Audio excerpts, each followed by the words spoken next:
Nós vamos ler hoje 1 João capítulo 2, do verso 1 ao 6. A palavra do Senhor nosso Deus diz assim: Meus filhinhos, escrevo-lhes estas coisas para que vocês não pequem. Se porém alguém pecar, temos um intercessor junto ao Pai, Jesus Cristo, o justo. Ele é a propiciação pelos nossos pecados, e não somente pelos nossos pecados, não somente pelos nossos, mas também pelos pecados de todo o mundo. Sabemos que o conhecemos se obedecemos os seus mandamentos. Aquele que diz, eu o conheço, mas não obedece aos seus mandamentos, é mentiroso, e a verdade não está nele. Mas, se alguém obedece a sua palavra, nele verdadeiramente o amor de Deus está aperfeiçoado. Desta forma, sabemos que estamos nele. Aquele que afirma que permanece nele, deve andar como ele andou. Amém. Vamos orar ainda mais uma vez, pedindo que o Senhor possa falar aos nossos corações. Pai, nós te louvamos pela tua palavra, que foi lida nesta noite, e nós clamamos ao Senhor que, de maneira graciosa e misericordiosa, o Senhor possa aplicar a tua palavra ao nosso coração. Ajuda-nos, ó Deus, a estarmos atentos à leitura e à interpretação da tua palavra nesta noite, para que o teu nome seja glorificado e para que as nossas vidas sejam edificadas. Oramos assim, ó Deus, em nome de Jesus. Amém. João continua o assunto do primeiro capítulo. Seu propósito é apresentar claramente Jesus Cristo como as Escrituras o apresentam. Nós estamos vendo João tentando desfazer uma teologia péssima que tinha se infiltrado ali naquela igreja, ou nas igrejas da Ásia Menor, como já nos falamos, sobre a tutela do nome gnosticismo, uma heresia, que ensinava, dentre outras coisas, que o homem tem que buscar conhecimento por si só, que o espírito é bom e que a carne é má, que Jesus então não teria vindo em carne, e assim sucessivamente, como já falei em outros cultos. Duas grandes correntes dentro do gnosticismo: o ascetismo, que tentava agradar a Deus com a sua prática de ser bom, de ser reto e de ser justo. E uma outra vertente, os que eram libertinos, que entendiam que a carne era má, logo então eles deveriam se entregar a todos os desejos e prazeres que a carne pudesse oferecer. Ora, João então escreve dizendo que esses estão ensinando um Jesus totalmente errado. E hoje, colocando para o nosso tempo, nós percebemos que não mudou muita coisa. Tem muita gente ensinando um Jesus totalmente contrário às Escrituras. Um Jesus que nós não conseguimos comparar com o Cristo que é revelado na sua palavra. João, então, no capítulo 1, descreve esse Jesus. Ele é o eterno, ele estava com Deus no princípio, ele é o próprio Deus. Ele é o Deus, ele é a luz deste mundo, e aqueles que andam nas trevas não têm comunhão com ele, porque nele não há treva nenhuma.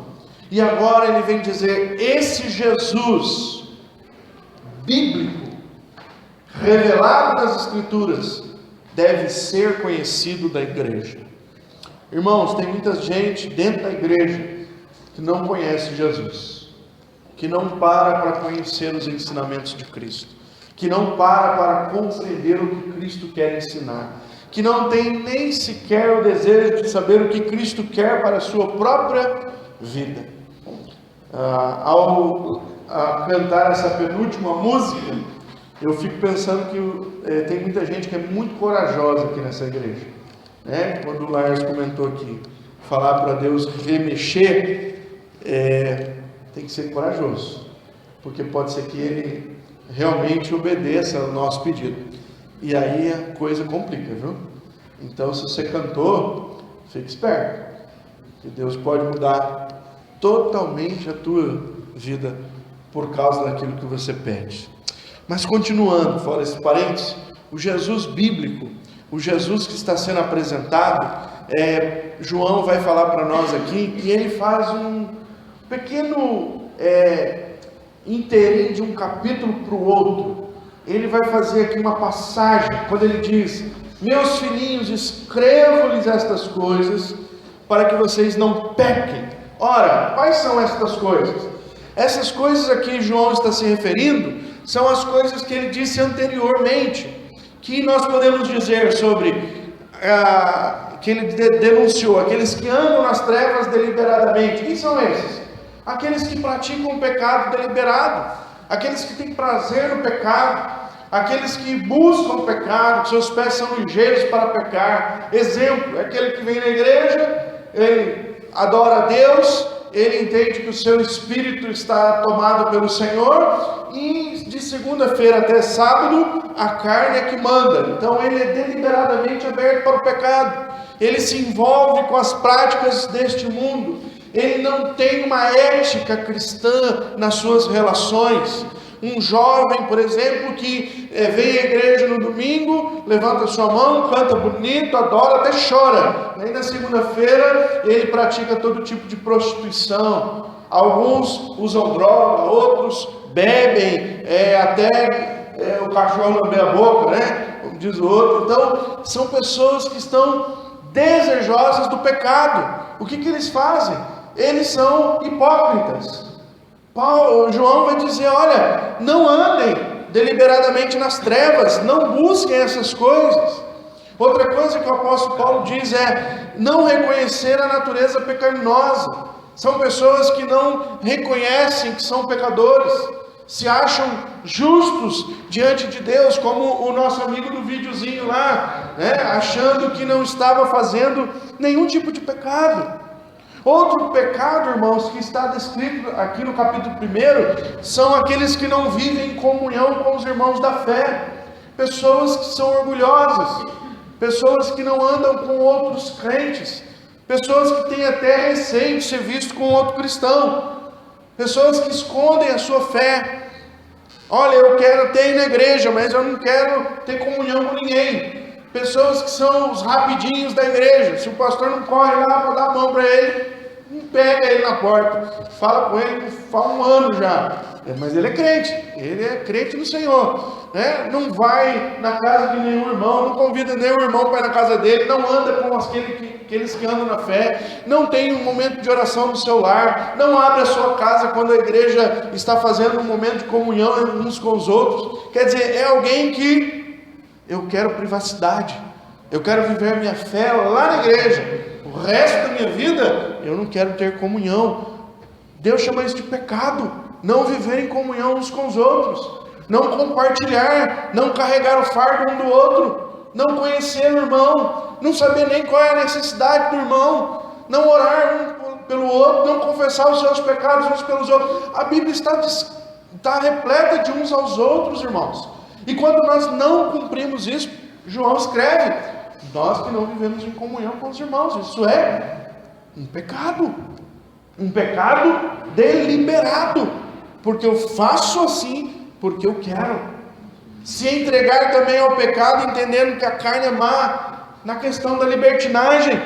Não, eu não consigo conter a minha carne mesmo, eu já tentei muitas vezes, então deixa do jeito que está, vamos andando. Então continua vivendo o pecado, pega hoje, pega amanhã, pega depois, e continua pecando, e não tem arrependimento, não tem temor de Deus.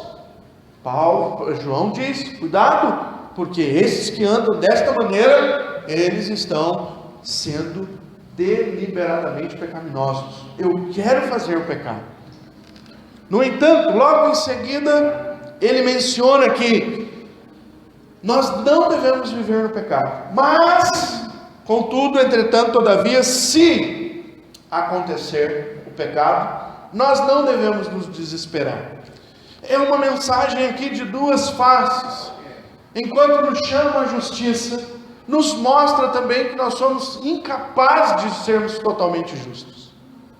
O que é pecar deliberadamente? Nós entendemos pelas Escrituras que o crente não é mais dominado pelo pecado. O ímpio, irmão, ele não tem coragem, ele não tem como dizer não. O ímpio, ele é escravo do pecado. Não esperem que o ímpio vá fazer uma obra de justiça. Do ímpio se espera pecado. Do justo se espera justiça. Mas ainda assim, nós que somos justificados em Cristo, que fomos lavados pela sua palavra, de vez em quando, nós corremos o erro, o problema de, às vezes, cometer o pecado, que é o pecado por ocasião. Pensamos o que não devíamos, no momento de raiva falamos o que não devíamos falar, xingamos quando não devíamos xingar, amaldiçoamos quando deveríamos abençoar. Somos assim, porque nós estamos lutando com a nossa natureza pecaminosa. O grande problema, querido, não é pecar, porque é impossível você não pecar. João escreve isso, aquele que diz que não peca é mentiroso. O grande problema do cristão é quando ele não se arrepende da sua natureza pecaminosa. É quando ele não se arrepende do seu envolvimento com o pecado. Então, João escreve, irmãos, eu escrevo estas coisas para que vocês não pequem, mas se todavia vocês pecarem, aí ele começa a apresentar, queridos, o Jesus que nós precisamos conhecer. E é isso que eu queria falar para você nessa noite. O Jesus bíblico que você, cristão, deve conhecer. Está aqui representado por 4 características do nosso Jesus. Primeiro, o nosso Jesus é o nosso intercessor. Amém. Capítulo 2, verso 1 diz: escrevo-vos estas coisas para que vocês não pequem. Se, porém, alguém pecar, temos um intercessor junto ao Pai. Em outra versão diz, temos um advogado junto ao Pai. Ora, irmãos, Cristo pode interceder por nós por 2 motivos. Primeiro motivo que Cristo pode interceder por você e por mim é que a Bíblia diz que Ele foi tentado em todas as coisas. E embora Cristo não tenha sido tentado em todas as coisas, Ele não se deixou seduzir por nenhum dos pecados. Ou seja, Ele foi tentado, mas Ele venceu as tentações. Cristo vivenciou o poder da tentação que todo ser humano enfrenta. Jesus percebeu, Jesus andou entre nós, e vivendo num mundo rodeado de pecado, Ele foi tentado em todas as suas necessidades básicas. Ele foi tentado pelo próprio Satanás, Ele foi tentado na sua humanidade, Ele foi envolvido ao redor por toda espécie de provocação para cair no pecado. Por isso a Bíblia diz que Ele pode interceder por mim e por você. Sabe por quê? Hebreus capítulo 4, versículo 14 ao versículo 16. Portanto, visto que temos um grande sumo sacerdote, que adentrou os céus, Jesus, o Filho de Deus, apeguemo-nos com toda firmeza à fé que professamos, pois não temos um sumo sacerdote que não possa compadecer-se das nossas fraquezas, mas sim alguém que, como nós, passou por todo tipo de tentação, porém sem pecado. Assim, aproximemo-nos do trono da graça com toda a confiança, a fim de recebermos misericórdia e encontrarmos graça que nos ajude no momento de dificuldade. O chamado de Deus para nós, irmãos, é: vocês têm um Deus que conhece a fraqueza da carne de vocês. Vocês têm um Deus que viveu no mundo que vocês vivem. Vocês têm um Deus que passou por todo tipo de provação que vocês passam. Ele venceu todas estas coisas. E Ele é o único que está preparado para ouvir a sua oração. Ele é o único que está preparado para tratar a sua necessidade, irmão. Jesus sabe. Jesus conhece a fraqueza de todo ser humano. Jesus sabe quando você mentiu e não quer mais mentir. Jesus sabe quando você fala coisas que você não quer mais falar. Jesus sabe quando você deseja coisas que você não quer mais desejar. Agora, sabe qual é o grande problema nosso? É que aqui é um convite. Assim, aproximemo-nos do trono da graça. Há um convite de Deus. Você está fraco? Chegue diante de Deus. Você está sendo tentado? Busque a Deus. Você se sente incapaz de vencer o seu pecado? Se aproxime de Deus. E o que a gente faz muitas vezes quando nós nos sentimos em pecado? Corremos da presença de Deus. A grande armadilha do diabo, irmãos, é nos levar para longe de Deus na nossa fraqueza. Porque quando nós estamos fracos, aí então é que Satanás tem aquele lugar, aquela brecha, aquele momento para agir na nossa vida. Por isso que o apóstolo Pedro, ao escrever sua carta, disse: olha, cuidado, vigiai, porque o diabo, vosso adversário, ruge ao derredor como um leão, procurando a quem devorar. E o que nós fazemos no nosso momento de fraqueza?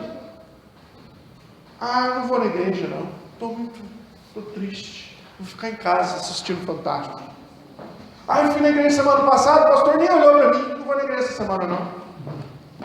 O irmãozinho nem falou comigo, o irmão nem olha na minha cara direito, o irmão foi mal educado comigo. Então nós vamos acumulando. Essa semana, pastor, meu trabalho, é que o senhor não está na minha pele. Essa semana me chateei com a vizinha da minha casa. Minha vizinha tirou a paz, não vou na igreja não. Posso nem chegar perto da igreja, vai cair um raio na minha cabeça. Nós achamos que quando esse mundo conspira contra nós, o nosso lugar é ausentarmos da presença de Deus. Há um Cristo que conhece as nossas falhas, um Deus que sabe das nossas tentações, um Senhor que conhece o fundo do nosso pecado, irmão. Deus olha no lugar mais fétido da nossa alma, onde nem nós conseguimos olhar. E é nesse momento que as Escrituras têm um convite para você e para mim: aproximemo-nos do trono da graça, porque lá nós vamos encontrar ajuda no momento da necessidade. E é nessa hora, queridos, que muitas vezes nós escolhemos outras coisas. Eu estou triste, não vou na igreja não, vou no shopping, o shopping alegra. Eu estou triste, não vou na igreja não, vou na balada, na rave, para ver se dá uma animada. Eu estou meio depressivo, hoje não vou na escola dominical, vou dormir.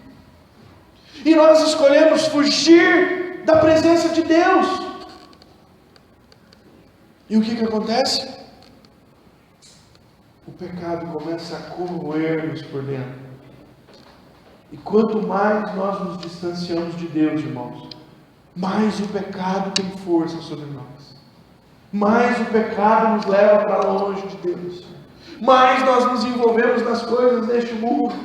Deus se torna distante de nós, não por culpa dele, porque o chamado está aqui. Aproxime-se do trono da graça. A casa de Deus, irmãos, não é lugar de pessoas sadias, é lugar de pessoas que estão procurando ser sadias, pessoas que entendem que em Deus podem ser reconstruídas, podem ser melhoradas, podem ser lavadas, podem ser redimidas, podem ser reestruturadas.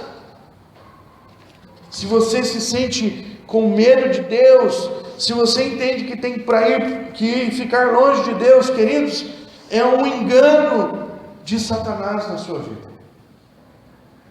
Ainda Hebreus 5:7 diz: durante os seus dias de vida na terra, Jesus ofereceu orações e súplicas em alta voz e com lágrimas àquele que podia salvar da morte, sendo ouvido por causa da sua reverente submissão. Embora sendo filho, ele aprendeu a obedecer por meio daquilo que sofreu. E uma vez aperfeiçoado, tornou-se a fonte da salvação eterna para todos os que lhe obedecem, sendo designado por Deus sumo sacerdote, segundo a ordem de Melquisedeque. Filhinhos, eu escrevo para que vocês não pequem, mas se vocês pecarem, temos um advogado junto ao Pai.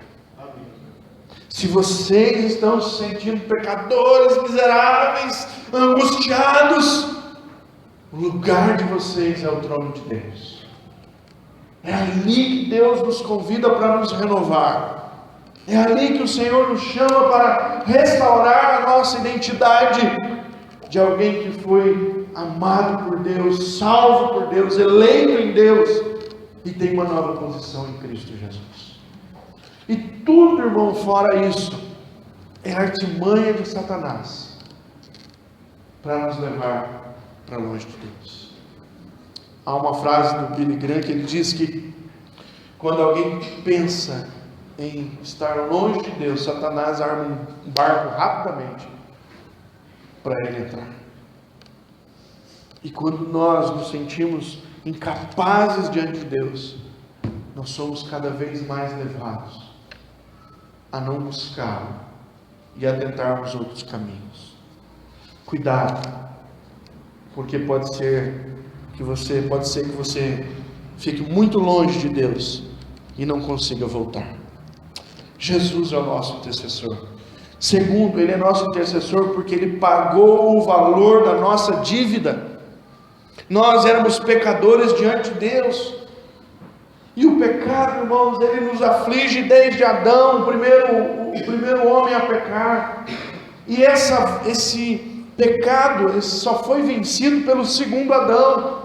Romanos capítulo 5, verso 12 ao 14. Porque por Adão entrou o pecado, por um só entrou o pecado, mas em Jesus agora nós temos a redenção desse pecado. Por que Jesus pode interceder por mim, por você? Porque foi Ele quem pagou o preço, foi Ele quem morreu, foi Ele quem ressuscitou. E é por isso, irmãos, que Paulo, ao escrever a Timóteo, em 1 Timóteo capítulo 2, verso 5, ele diz: porque há um só intercessor entre Deus e os homens, Cristo Jesus, homem. Ele que intercede, Ele está diante do trono do Deus Todo-Poderoso, sentado à sua destra, e Ele pode interceder por nós. Ele pode ouvir o seu clamor, o seu choro, Ele ouve a sua angústia, Ele ouve as suas declarações pecaminosas. Mas nós precisamos nos chegar a Ele. O caminho a trilhar até a cruz é nosso. O caminho de buscar o Senhor é nosso. Por isso que há vários convites na Escritura: buscai-me e vivei, batei e abrir-se-vos-á, busca e você vai achar. Deus está sempre nos chamando assim, como Ele chamou Adão e Eva no Éden. Onde vocês estão? É a mesma procura que o Senhor faz por nós. Ele quer que nós estejamos em intimidade com Ele. Só Ele pode interceder por nós. É por isso que nós devemos ter pena de pessoas que intercedem para outros deuses, santos, ou pessoas que já morreram e ficam clamando. Nada disso é atendido por Deus, porque a ordem de Deus é que nós devemos chegar a Ele, a Deus Pai, através do nosso Senhor Jesus Cristo. Eu sou o caminho, a verdade, a vida. Ninguém vai ao Pai senão por mim. Cristo é o nosso único intercessor. Amém? Segunda coisa, queridos, o Jesus bíblico que você deve conhecer. Jesus é o nosso protetor. E sabe do que Ele nos protege? Ele nos protege da ira de Deus. Jesus é a nossa propiciação. 1 João capítulo 2, que estamos lendo, no verso 2, diz: Ele é a propiciação pelos nossos pecados. E não somente pelos nossos, mas também pelos pecados de todo o mundo. Jesus morreu na cruz para pagar. E nesse pagamento Ele estava aplacando a ira de Deus. A Bíblia, irmãos, é clara ao revelar que Deus é justo. E por causa da justiça de Deus, Ele se manifesta em ira. A ira de Deus é uma ira santa. A ira de Deus é uma ira justa. A ira de Deus não é uma ira humana. A ira de Deus não é uma ira que não devia. Deus não devia fazer. A ira de Deus, ela é perfeita. A nossa ira não. A nossa ira é uma ira pecaminosa. Por isso que Deus dá um recado para nós: irai-vos, mas não pequeis. Porque quando você ira, você deve guardar para si. O que as pessoas fazem muitas vezes quando elas se iram? Elas expõem sua ira, e aí elas fazem o quê? Pecado. Uma pessoa quando ira com a outra no trânsito, buzina, xinga nome feio, mostra o dedo maior, fala do antepassado todo do outro carro. Esses dias eu ouvi um vídeo de um camarada que se irou com o outro no trânsito e entrou no carro e dava ré, e dava primeiro e pá, dava o carro. Ré primeiro, e ele começou a bater o carro dele com tanta violência no carro do outro, de tão irado que ele ficou. A ira do ser humano é uma ira que não tem, às vezes não tem controle. Nós não podemos nem bater nos filhos quando estamos irados, porque você pode bater de maneira errada. A ira pode levar uma pessoa a assassinar uma outra pessoa. Uma pessoa com a arma, no momento de ira, ela acaba com a vida dela, acaba com a vida do outro. A ira do ser humano é uma ira falha, mas a ira de Deus é uma ira justa, santa. E a Bíblia diz que a ira de Deus preste atenção, a ira de Deus é e será contra todo pecador. Deus não vai fazer joguinho de brasileiro, dar um jeitinho no último tempo. Por que eu digo isso? Porque nós já vimos no Antigo Testamento várias provas da ira de Deus. O dilúvio foi a ira de Deus contra toda a humanidade. Sodoma e Gomorra, a ira de Deus contra duas cidades impiedosas, e que tinham ali como principal pecado o homossexualismo. Contra o Egito, Deus tirou para que o povo de Israel pudesse sair de lá. E ali nós temos o primeiro vislumbre da propiciação de Cristo, quando Deus manda o povo do Egito e fala assim: olha, matem o cordeiro, peguem o sangue, passem na porta, porque o meu anjo vai passar, e aonde tiver o sangue, eu não vou entrar, eu não vou acabar com a vida que está ali.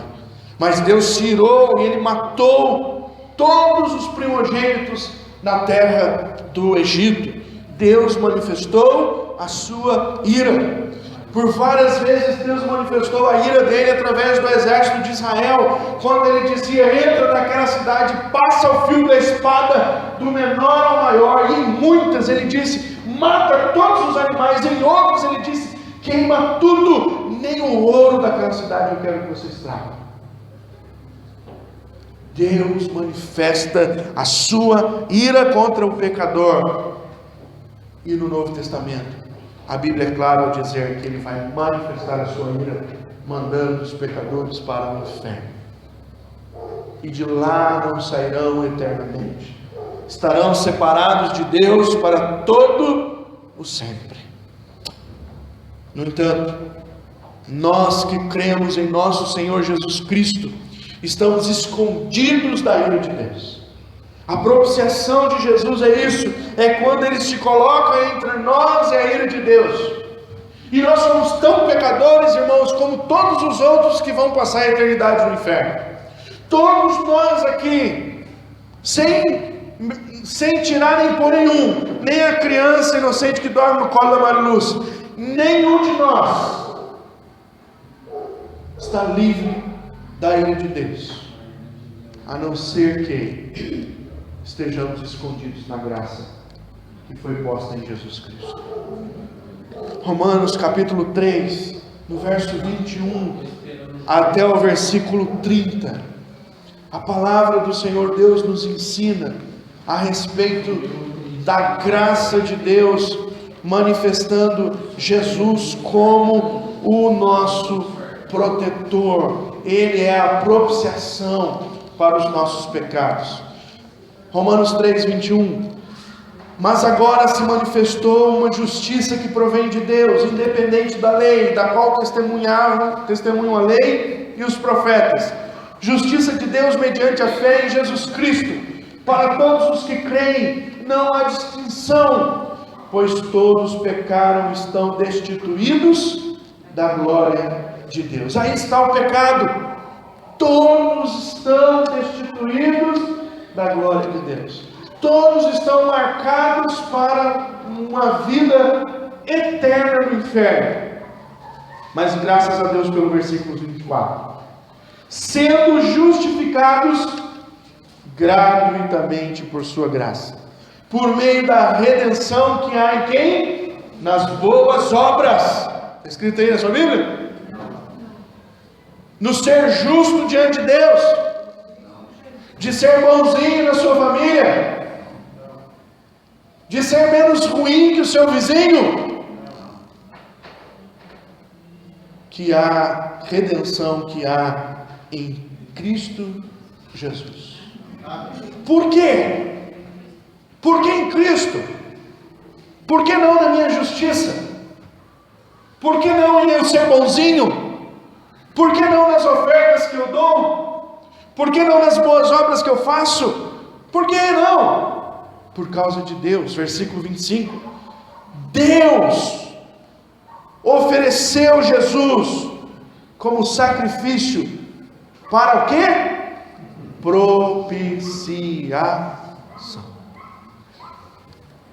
Quando Deus nos vê, e quando nós estamos marcados em Cristo Jesus, a ira de Deus passa por cima de nós, porque fomos marcados com o sangue do Cordeiro. O Jesus Cristo apresentado nas Escrituras é alguém que amamos e servimos, por quê? Porque Ele nos livra da ira vindoura. A ira que virá certamente sobre todos os habitantes dessa terra que não se renderem ao Senhor Jesus Cristo. Por isso Romanos 8:1 está escrito: portanto agora já não há nenhuma condenação para os que estão em Cristo Jesus. Glória a Deus por isso. Esse é o nosso Cristo, o Cristo que nos garante livramento da ira do Deus Todo-Poderoso. Ira justa, ira santa, ira contra todo pecador que virá e será eternamente. Terceira coisa, irmãos, do versículo 3 ao versículo 6, em 1 João capítulo 2, nós vemos o Jesus Cristo que nós devemos conhecer. Jesus como nosso legislador, alguém que fez as leis, alguém que autenticou a lei, alguém que escreveu a lei, alguém que fez com que a lei tivesse validade. João lembra que aos seus discípulos que o nosso Senhor é também aquele que criou a lei, e essa lei que Deus, que Cristo deixou, tem que ser a nossa regra. No versículo 3 ele diz: sabemos que o conhecemos se obedecemos aos seus. Está cheio de cristão, não, eu amo a Deus, mas não obedece aos mandamentos. Eu sirvo ao Senhor, aleluia, glória a Deus, vai no culto, pula, canta, vibra, chora, sapateia, cai no chão, levanta, gruda na parede com o som de lagartixa, fala assim, carnaval. Mas a vida dele é totalmente contrária aos ensinamentos de Jesus.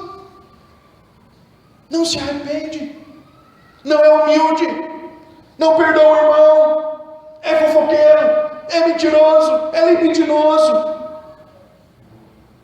Como é que acontece isso? Hipócrita. É o que Jesus disse para aqueles que queriam se batizar. João Batista diz: quem mandou vocês virem aqui se batizar? Vocês são hipócritas. Falam que amam o Senhor, mas não obedecem os mandamentos de Deus. Jesus é o nosso legislador, irmão. Não tem como amarmos a Deus e não obedecermos a tua palavra. Aquilo que Ele ensinou e ordenou que fizéssemos, nós precisamos fazer. Não pode ser esquecido. E outra coisa, não pode ser trocado por nenhuma outra lei. O que os gnósticos queriam fazer aqui? Mudar os ensinamentos de Jesus. Vamos dar uma melhoradinha aqui. Não, esse negócio de não pode fazer nada no mundo também não é assim. Vamos dar um jeitinho. Olha, o Espírito Santo está sossegado. Jesus morreu, lavou, redimiu, cercou a mão do céu, aleluia, glória a Deus. Agora, vamos para a noite. Vamos fazer tudo que a nossa carne pede. E assim hoje estão cheios de cristãos que estão vivendo da mesma maneira, vivendo uma vida toda torta, licenciosa, dando crédito ao que os outros ensinam, ouvindo este e aquele, não porque o filósofo tal disse, porque o sociólogo tal escreveu, porque o psicólogo tal escreveu. A única coisa que não cita é a Bíblia. Não quer saber o que a Bíblia diz, quer saber o que todo mundo diz. Mas do que a Bíblia diz, ele não está interessado. Jesus é o legislador, a sua lei não pode ser alterada. As ordens de Deus precisam ser cumpridas. Sua palavra foi deixada para que a nossa vida fosse conduzida por ela.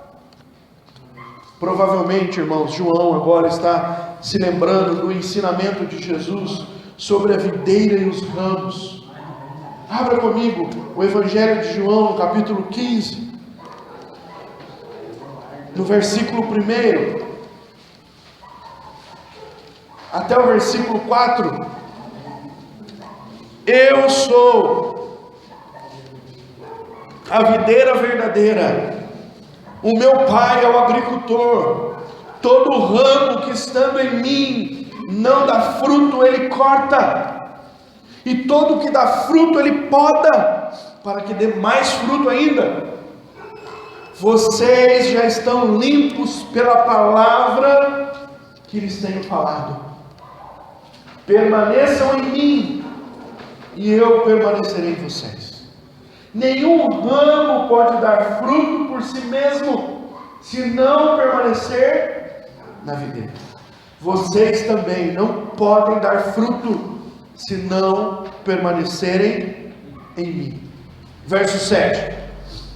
Se vocês permanecerem em mim, e as minhas palavras permanecerem em vocês, pedirão o que quiserem, e lhes será concedido. Há uma ordem clara de Deus. Os ensinamentos de Cristo precisam gerenciar a nossa vida. Eu preciso aprender o que Cristo ensinou. Eu fico com pena, irmão, quando eu encontro um cristão que diz assim: pastor, não gosto de ler. Eu digo: irmão, a Bíblia é a coisa mais preciosa desse mundo. Deus deu para você. E você não lê a Bíblia? Porque não vai falar que eu não gosto de ler gibi, mas a Bíblia eu gosto. Mentira, se você não gosta de ler, você não lê nada. Como é que eu vou conhecer os ensinamentos de Cristo? Aí a gente tem culto domingo, não vem no culto. Escola dominical, não vem na escola dominical. Culto de casais, não vou não vou. Terça-feira hermenêutica também não quero. Não gosto de ficar aprendendo essas coisas aí, estou para teólogo, não quero. Segunda-feira, é de paz, meus filhos já estão, deixa que eu cuido do meu jeito. Culto de homens no sábado, bobagem. Bobagem, tem coisa melhor para fazer nessa vida. Vai aprender os mandamentos de Jesus onde, irmão? Na televisão? Assistindo tranqueiro na sua casa? Porcaria, olhando a internet, o raio desse Facebook, do WhatsApp, é aí que você quer aprender a palavra de Deus? Você não vai aprender o mandamento de Cristo nunca, irmão. Você não vai andar com Jesus nunca, irmão. E não adianta você falar para mim: não, mas talvez eu sou de Cristo. Você pode ser de Cristo, querido. Está sendo enganado e andando no inferno. Desperta. Olha para a tua vida. Que Jesus é esse que você está servindo? Você pode estar sendo um hipócrita, querido, entrando nessa igreja aqui domingo bonitinho e não sabendo nada do que teu Jesus ensina, e não querendo ouvir os mandamentos de Cristo, e querendo conduzir a sua vida por aquilo que você acha que deve fazer, e ouvindo um monte de outra asneira por aí, e não dando crédito à palavra de Deus que morreu por você.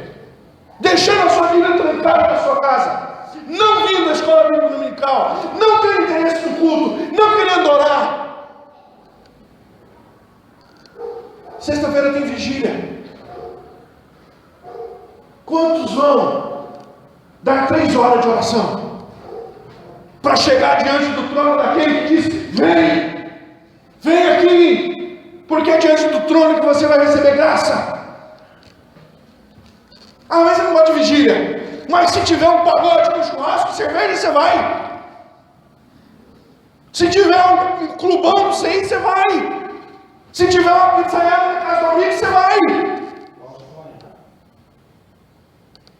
Agora, para buscar os mandamentos de Deus, quantos de nós queremos pagar o preço? Quantos de nós cantamos essa música como hipócrita, pedindo para Deus mexer em nós? E é mentira. A gente não quer. A gente não quer que Deus mexa em nada na nossa vida. A gente quer continuar o mesmo crente sem vergonha que somos. É isso que nós queremos. Eu não quero compromisso com Deus. Eu não quero ser tratado por Deus. Eu não quero ser confrontado por Deus. Deus me livre, Ele me torna missionário. Já pensou?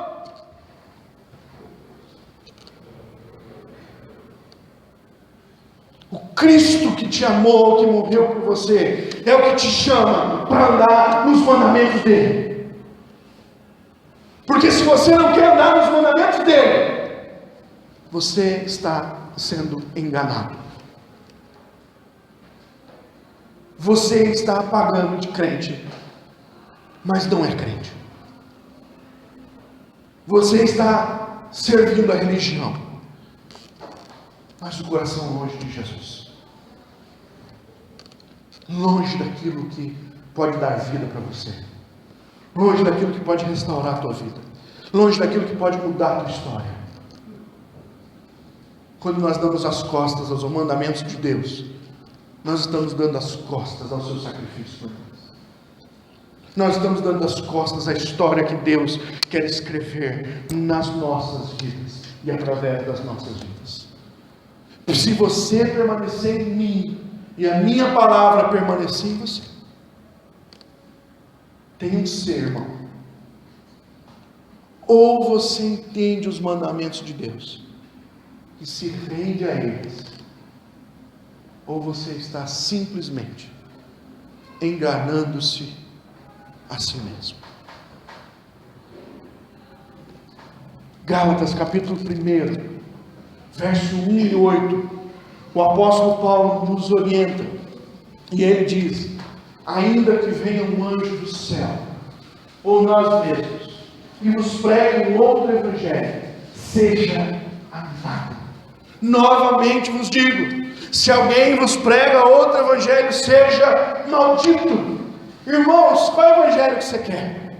Porque está cheio de evangelho, né?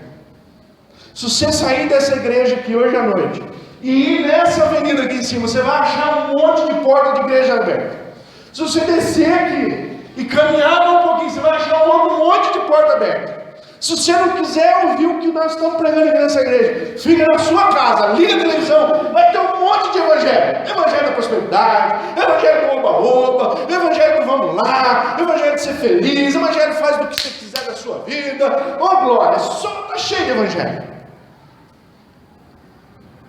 Mas nenhum deles, ou pelo menos a grande maioria deles, eu não estou falando que essa igreja aqui é perfeita não, mas a grande maioria do que você ouve por aí é outro evangelho,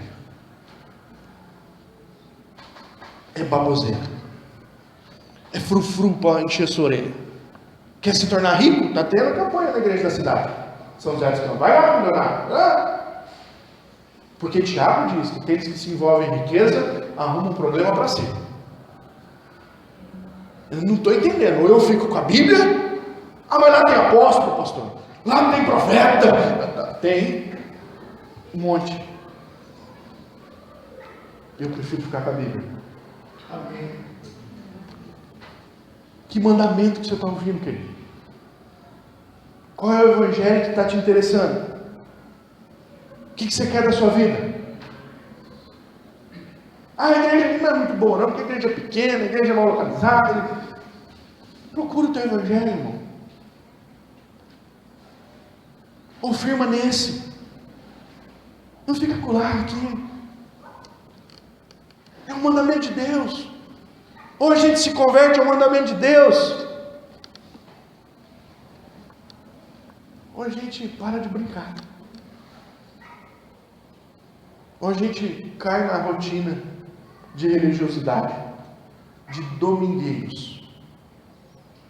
Deixa eu levar minha vida, domingo a gente se vê. Última coisa, o nosso Jesus é o nosso modelo. Você já se perguntou qual é o modelo da sua vida? 1 João capítulo 2, verso 6. E aquele que afirma que permanece nele, deve andar como ele andou. Como é que você tem andado? Andar como ele andou, fazer o que ele fez, viver como ele viveu. A regra é simples. Nada pode nos ensinar mais do que o modelo de vida de Cristo, irmãos. Pois ele disse: quem vê a mim, vê o Pai. Você quer aprender quem é o teu Deus? Olha para Jesus. Irmãos, os evangelhos precisam ser lidos, relidos, estudados, exauridos. Nós precisamos pegar Mateus, Marcos, Lucas e João e dizer aqui: olha, tem a vida do nosso Deus, o nosso modelo. Amém. Precisamos aprender com Ele. Com quem que a gente quer aprender? Eu quero aprender lá com aquele profeta lá bonito, que está lá na televisão. Eu vou aprender com aquele outro. Vou aprender com aquele que usa veste de saco. Aquele que foi ungido com 5 litros de óleo na cabeça dele. Quero daquele lá. Eu quero daquele famosão. Eu quero aquele pastor daquela igreja grandona. Quem quer ser como Jesus? Porque a referência bíblica é: ande como ele andou. Viva como ele viveu. Faça como ele fez. Peça a Deus para que a vida de Cristo seja a única fonte para a tua vida. Paulo, ao dizer sejam meus imitadores, não parou aí. Me imitem como eu imito a Cristo. Só é digno de ser imitado alguém que está imitando o Mestre. Amém. Olha para a vida de Cristo. O quanto da vida de Jesus se parece com você. Quais são as atitudes que ele tinha e que você tem? E quando você encontrar 1250 atitudes na sua vida que não se parecem em nada com Jesus, não entre em desespero, mas reconheça que Ele é o teu advogado. Confesse os seus pecados. Se chegue ao trono da graça. Busque nele, porque Ele tem uma promessa para nós: os que vierem a mim, jamais eu lançarei fora. Cristo quer nos transformar. Quero terminar dizendo: não pequem deliberadamente. Não saiam daqui motivados já com o pecado. Não saiam. Tem gente que já sai da igreja pensando: eu vou chegar em casa, eu vou ver tal coisa, eu vou fazer tal coisa, eu vou me esfarelar, me lambuzar.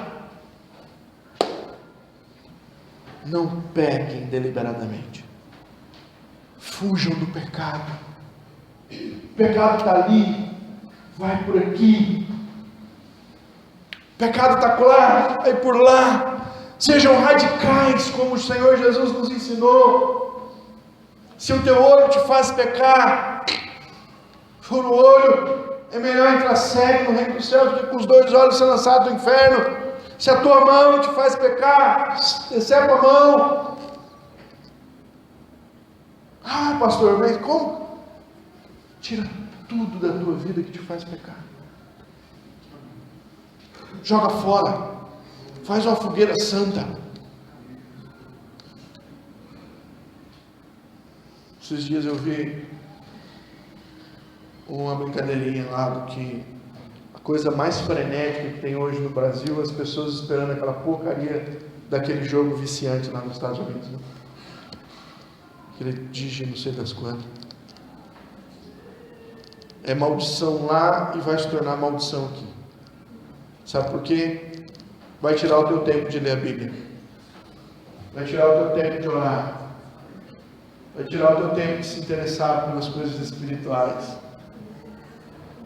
Tudo que deve pensar, ocupar a tua mente com as coisas de Deus, vai ser mais uma tranqueira para encher a nossa vida.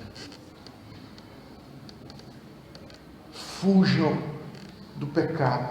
Pastor, mas é um joguinho, não é pecado. Todo vício é pecado.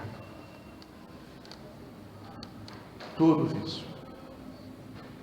Tudo que tira a primazia de Deus na sua vida é pecado. Fujam da tentação. Se tem alguma coisa que te tenta, irmão, fuja. Corre. Dispara. Contudo, se todavia você pecar, não ache que está tudo perdido. Deus tem poder para nos refazer.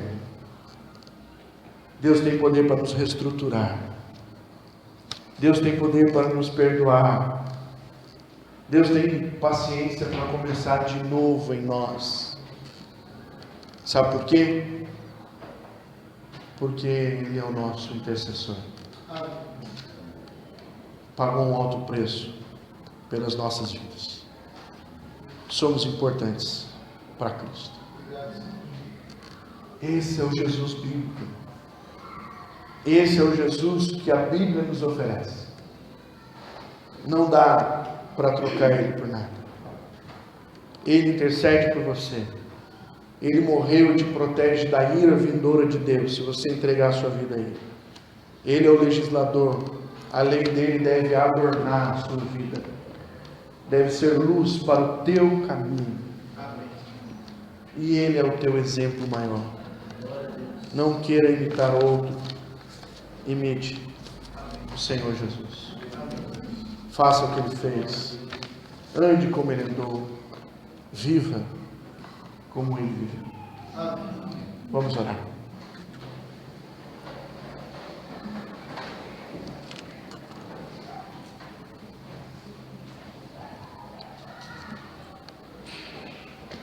A justiça de Deus é uma realidade terrível.